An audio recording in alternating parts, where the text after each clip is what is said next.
The next report is a preliminary third Friday enrollment update. Mrs. Zardi will... Okay, Oh, did I skip something? National injury. Yeah. 5E. Ken Shearer is here. Right here, the report on concussions. 5E. 5E. The next is National Injury Surveillance Study on Concussions. I'm sorry.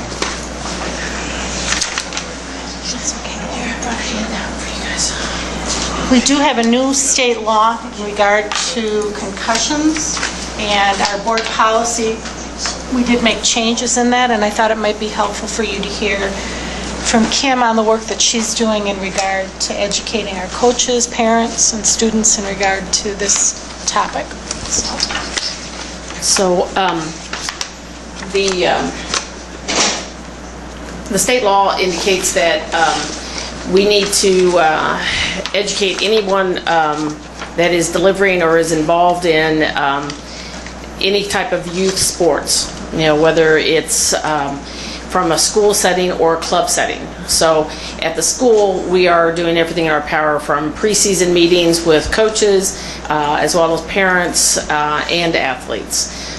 So it also indicates that we need to, anytime we even suspect a head injury, that athlete needs to come out of the athletic participation of that day and stay out the rest of that day until further evaluated either by a trained health personnel.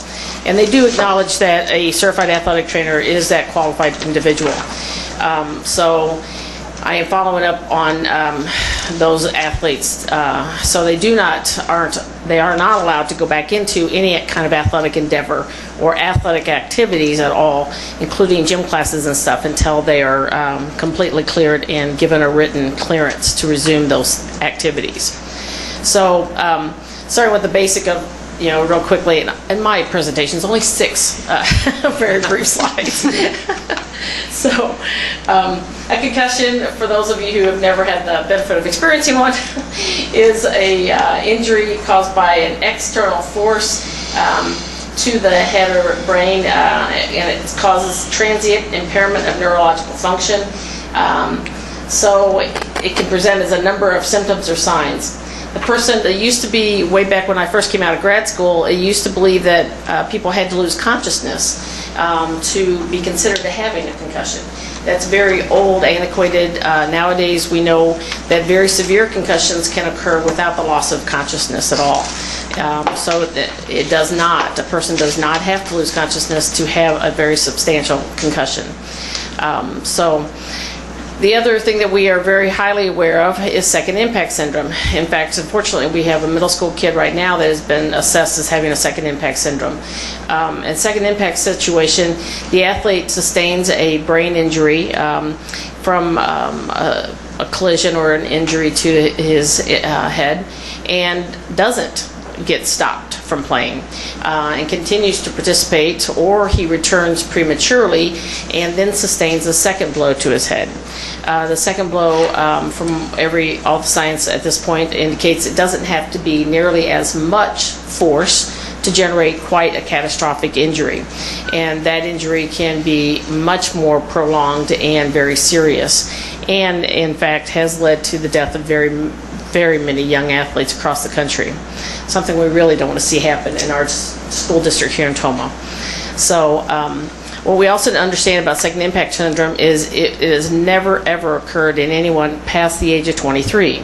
So because by age of 23 the brain stops developing, brain chemistry changes, and it is no longer a risk factor.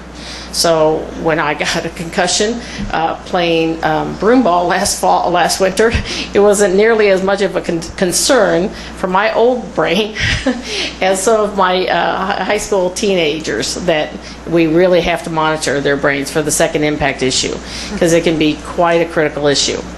So we at Tomah have been monitoring our concussions quite in-depthly and through most of the MVC area for at least the last 5 years, and doing a number of things, along with one of impact testing.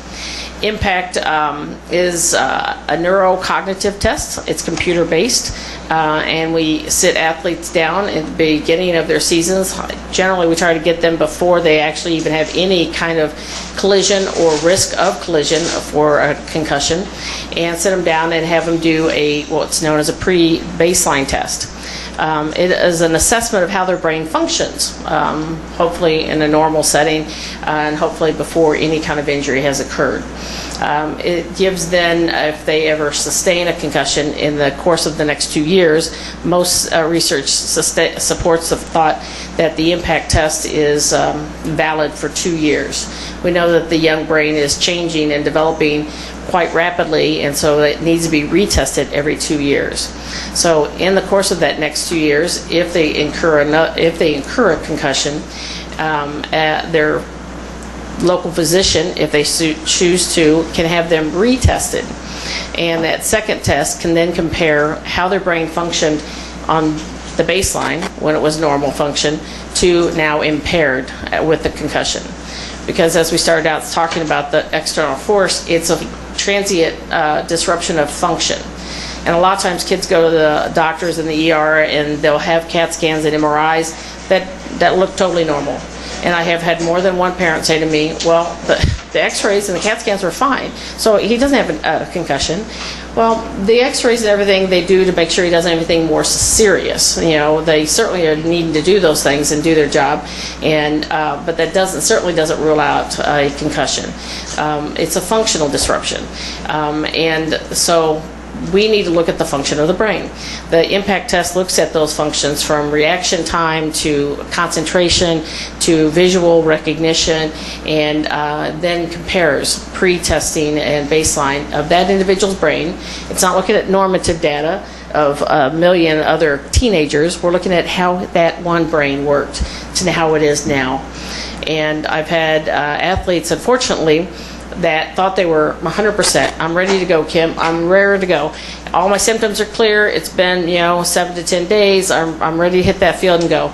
And then the doctor said, well, Kim, let's get a follow-up test and see what the test says.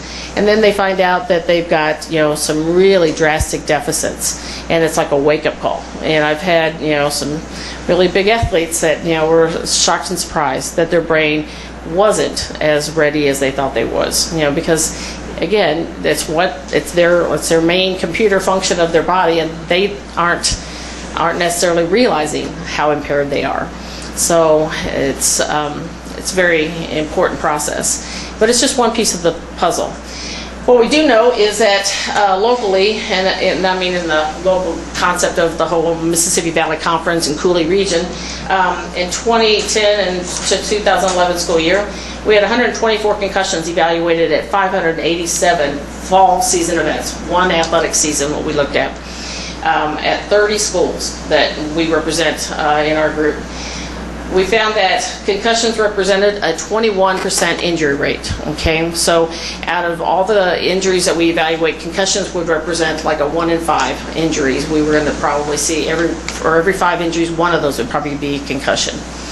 Out of those, in football alone, we originally always thought that varsity, they hit harder, they're bigger, they're going to sustain the injuries, the concussions the most. We actually saw the opposite. The lower levels were sustaining greater number of concussions. There's a number of different theories and thoughts behind that, from the bigger guys have bigger body strength and mass to absorb those blows. They tend to get better equipment. The younger guys, unfortunately, tend to get more hand-me-down equipment. I'm at the high school, so I do a lot better supervision of those guys. So there's a lot of theory behind it. And one of mine personally is that I think in the lower levels, there's a lot more mismatch of sizes. Particularly with young boys, they hit their growth spurts in lots of different age brackets. Some of those 7th and 8th graders, some of them might weigh, as much as 80 pounds soaking wet, going up against a 150 pounder. So there's a lot of mismatch of sizes. So, that's growth. By the time they get to the high school, we tend to, by peer coaching and size, we obviously want our bigger guys on the line, and we tend to sort them better. So, also locally we found, this is just looking at the various schools, 3 years ago, Toma specifically, we had 5 concussions reported. Then a year later, we had 13. Looks like we almost doubled there. And then last year, we were up to 27. Initially, that looks a little disheartening and kind of scary. Wow, what's going on that our numbers are like doubling and doubling? Well, I got to tell you, I think it's a good thing. You know, and that might sound really disparaging. Why is Kim excited about concussions? Well, I don't think it's a real reflection of concussions growth. I think it's a more of an honest acknowledgement. You know, I think that we probably had a whole lot more than 5 3 years ago, but they're not being reported because teenagers tend to hide them. I think we're getting better education out there to our athletes and parents and coaches of the importance of acknowledging these injuries and reporting those injuries so that they can be properly treated, so that we can protect them from themselves and from second impact syndrome. So I think those numbers represent the benefit of the education that we're trying to sink into them about how important it is. In fact, 2 weeks ago on our varsity sideline, I had a player come to me because I was busy with another injured player, and another player came up and said, Kim, I think we need you to see this player. And he told me exactly who, and he said, I think he's got a problem, you know, watch him. And sure enough, he was dazed and not moving as quick and clearly a little disoriented. And about the time I walked over to tell Coach Pluger, I think we need a sub out for, he already sent the guy. So, but I commended that player. I gave him a reward, a popsicle, for acknowledging and speaking up for his team's player, for another player's sake. You know, that he saw it and brought it to my attention. That player doesn't even remember most of the second half to this day, and it still hasn't come back to the football field. So, I mean, you know, those are important issues. You know, so that's what. You know, what we're finding. But what are we doing with all this information? Well, this year we're participating in what's known as RIO, a Reporting Injuries Online program. It's a national collection process of injury information. I will be reporting on 10 sports throughout the school year. This averages about 3 to 4 each season. They're more of our higher risk sports, and this collaborative is collecting the data to analyze and break down to try to establish more safety guidelines through equipment, through rules and stuff to protect the athletes even more. The NCAA has been doing this for decades, you know, and now we're implementing it and have for like the last 5 to 10 years on the high school level. One of the things that, you know, we've seen change in high school or in football in general is like the kickoff position. You know, they move the kickoffs closer to each other because we saw the greatest number of concussions occurring in kickoff mode. Because the two teams, when they were running farther apart, they would get up more speed and hit with greater speed and velocity, causing greater injury. So they brought the teams closer together so that there would be less of that impact implosion happening. So that's what the RIO study is about. The RIO study also is looking at the number of injuries that are happening for exposure risk. So if I have 50 football players practicing 5 days a week, you know, how many of those exposures, you know, actually result in an injury? Because right now, with all the reporting and attention that concussions are getting nationwide, and I think that's a positive thing, really, there are parents that are getting really excited and saying, I'm not letting my kid play.